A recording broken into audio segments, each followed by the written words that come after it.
Richard Boyd Barrett, who I understand is sharing with. Sharing 5 minutes each for myself and Deputy Coppinger.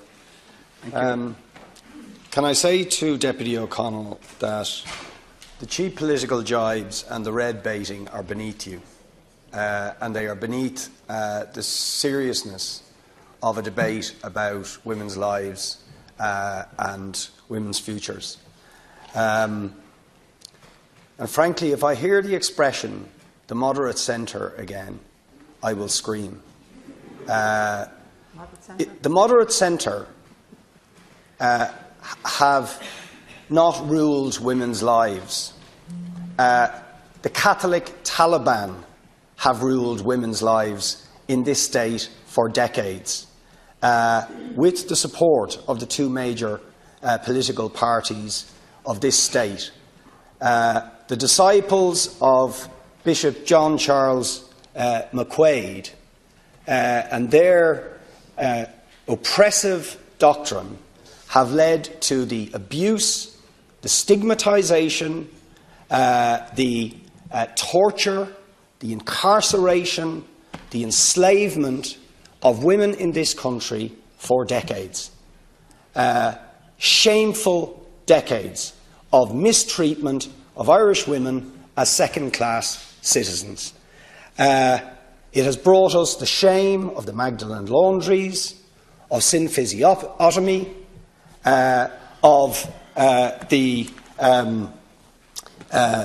driving of 250,000 women since 1970 out of the country under the shadow of shame and stigmatisation and criminality for much of this time. And the persistence of that oppressive, abusive regime is manifest in the Eighth Amendment. The Eighth Amendment is responsible for the tragedies of X, of Y, of C. It is responsible for the death of Savita Halappanavar.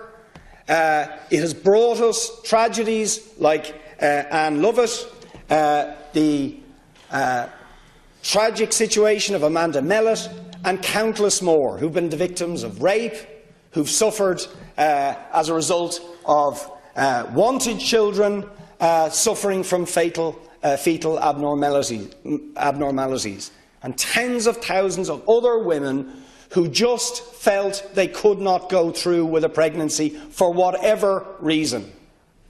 And that is what we are talking about. That is the reality of what we are dealing with. And also, when I think about that and I hear Minister Harris talk about how difficult all this is, how complex it is, how we've got to strike the right balance, I think Minister Byrne said. Well, for the women who've suffered all of this, who suffer crisis pregnancies and are forced to go to Britain under the shadow of stigmatisation and shame, yes, for them it's complex and difficult. But the issue at stake is not complex and difficult. It is very, very simple. And that is, should women decide their own fate, control their own bodies, decide what medical procedures they need and want, decide when they should have children or if they should not have children, or should politicians, lawyers, anti-abortion groups, the church, or for that matter, a randomly selected citizens' assembly of 99 people? That's the choice. Is it women? Do we trust them? Do we believe they have the right to make that decision, or do we think somebody else has the right? That's the issue at stake. Now, I know that there are people, and they are the people who support this delaying tactic and who don't want this bill to pass because they believe it is acceptable for the law or politicians or for somebody else to decide the fate of women, to draw the lines as to when women can decide their own fate and when they cannot. But for the people who gave a pledge before the last election that they supported the repeal, the 8th, and that they believe women have the right to choose, for them to pander and make concessions to people who don't believe women have that right is a shameful disgrace. And let me say this, it is a very dangerous one indeed. You may think it is tactical, that's what you seem to be arguing. Well, let me tell you, it is the opposite.